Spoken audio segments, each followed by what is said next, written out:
পুনা ভিংরা মহোদয়, মনোজ ভুজেল মহোদয়, বিমল রায় মহোদয়, বুবাই কর মহোদয় এবং অন্যান্য জেলা নেতাদের ধন্যবাদ।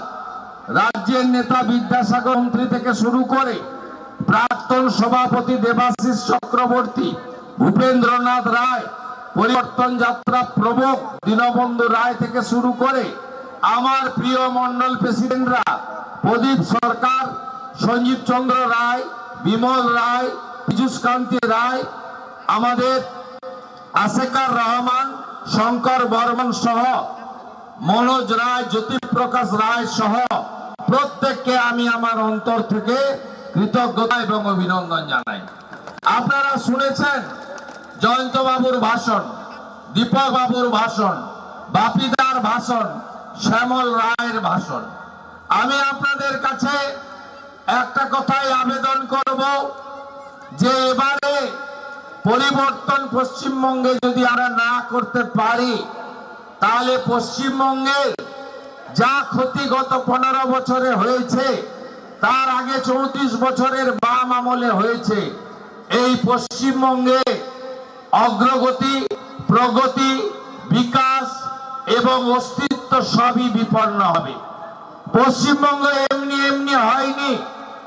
অনেক কাঠখড় পুড়িয়ে আমাদের হোমল্যান্ড পশ্চিমবঙ্গ তৈরি হয়েছে 1947 সালের 20 জুন, যেদিন মোহাম্মদ আলী জিন্নাহ বলেছিলেন আমি কলকাতা সহ ঢাকা চাই, পূর্ববঙ্গ শুধু নয় পশ্চিমবঙ্গ আমাকে দিতে হবে, পাকিস্তানে অন্তর্ভুক্ত করতে হবে। সেদিন স্বাক্ষর সংগ্রহ অভিযানে বেরিয়েছিলেন ভারত সেবাশ্রম সংঘের প্রতিষ্ঠাতা স্বামী প্রণবানন্দ, সাথে ডক্টর শ্যামাপ্রসাদ মুখার্জি। তারা বাঙালি হিন্দুদের হোমল্যান্ড হিসেবে এই পশ্চিমবঙ্গ আমাদেরকে দিয়ে গেছেন। এবং শ্যামাপ্রসাদ মুখার্জি বলেছিলেন যে আমরা এখানে হিন্দু মেজরিটি, আমরা পাকিস্তানের সঙ্গে যাব না। ক্রমে ক্রমে ক্রমে স্বাধীনতার পরে আজকে 2026 সাল, এই পশ্চিমবঙ্গের যে অবস্থা বর্তমানে তৈরি হয়েছে বা তৈরি করা হয়েছে, আজকে আমরা কার্যত বিপন্ন।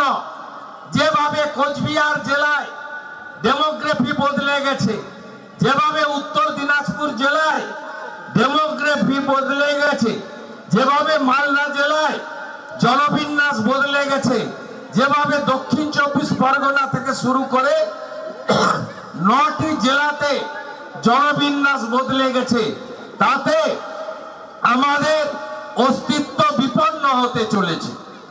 এই নির্বাচন 500,000 টাকা পাওয়া না পাওয়ার নির্বাচন নয়, এই নির্বাচন আমাদের অস্তিত্ব রক্ষার লড়াই। শুধুমাত্র আমাদের স্বামী প্রণবানন্দ, শ্যামাপ্রসাদ মুখার্জি নন, আমাদের হরিচাঁদ ঠাকুর, গুরুচাঁদ ঠাকুর মতুয়া সমাজ তৈরি করেছিলেন ধর্ম পরিবর্তন আটকাতে। আমাদের চিলা রায় মহোদয় লড়াই সংগ্রাম আমরা কেউ ভুলে যেতে পারি না। আমরা ঠাকুর পঞ্চানন বর্মা থেকে পাহাড়ের ভানু ভক্ত মেজর দুর্গা বল্লভের লড়াই আমরা কেউ ভুলে যেতে পারি না। অনেক সংগ্রামের মধ্য দিয়ে আমরা এই জায়গায় এসেছি। আমরা 47 সালে দেশ ভাগের সময় আমাদের পূর্ববঙ্গ থেকে আমরা লক্ষ লক্ষ কোটি কোটি বাঙালি উদ্বাস্তুদের এই রাজ্যে আসতে দেখেছি বন্ধু। আমরা দেখেছি পাকিস্তান থেকে আমাদের পাকিস্তান থেকে সেই সময় লালকৃষ্ণ আদবানি থেকে শুরু করে আমরা কত পরিবারকে দেখেছি, তারা চলে এসেছিল ভারতবর্ষে আশ্রয় খোঁজার জন্য। আমরা দেখেছি যে আমরা মমতা ব্যানার্জির রাজত্বে 2024 সালে আমরা দেখলাম মুর্শিদাবাদ জেলা ধুলিয়ান শামশেরগঞ্জে হিন্দুরা পলায়ন করলেন। তারা ভাগীরথী নদীতে তারা নৌকো ডিঙিয়ে পালিয়ে বৈষ্ণবনগরে চলে যেতে বাধ্য হলেন। হিন্দুদের অবস্থা এই জায়গায় গেছে। একটা সময় সিপিআইএম করতেন হরগোবিন্দ দাস, চন্দন দাসের পরিবার। তারা কোনোদিন বিজেপি করেননি। তাদের দুজনকে পশু কাটার তরবারি দিয়ে খন্ড খন্ড করা হলো ধুলিয়ান শামসেরগঞ্জের বেদবোনাতে। আপনারা দেখেছেন তাদের পরিবারে মমতা ব্যানার্জি টাকা দিয়ে পাঠিয়েছিলেন ডিএমএসপি কে। তাদের পরিবার বলল খুনির হাত থেকে টাকা নেব না। আমরা যখন বিজেপির পক্ষ থেকে গেলাম, আমাদের হাত থেকে অর্থ তারা গ্রহণ করলেন। তাদের পরিবারের মহিলাদের জিজ্ঞেস করলাম, 75 বছরের হরগোবিন্দ দাসের স্ত্রীকে জিজ্ঞেস করলাম, চন্দন দাসের স্ত্রীকে জিজ্ঞেস করলাম, আপনারা তো সিপিএম করতেন, লাল ঝান্ডা নিয়ে ঘুরতেন, খুন করলো কেন? বলে আমরা হিন্দু, তাই আমাদের খুন করে দিয়ে গেছে। আমাদের অপরাধ, আমরা মূর্তি বানাতাম। এই রাজ্যের যে জায়গায় গেছে, একদিকে তো চুরি দুর্নীতি রয়েছে, একদিকে তো বেকারত্ব রয়েছে, একদিকে তো কৃষকদের সর্বনাশ রয়েছে, অন্যদিকে আজকে এই রাজ্যে আমরা যারা ভারতীয়রা তারা আজকে বিপন্ন জায়গায় গেছি। এই সরকারকে সরাতে হবে।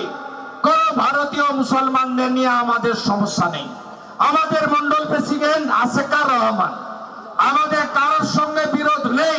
কিন্তু বন্ধু বলুন তো, ইসলামিক রাষ্ট্র বাংলাদেশ, সেখানকার মুসলমানদের আমরা নিব কেন?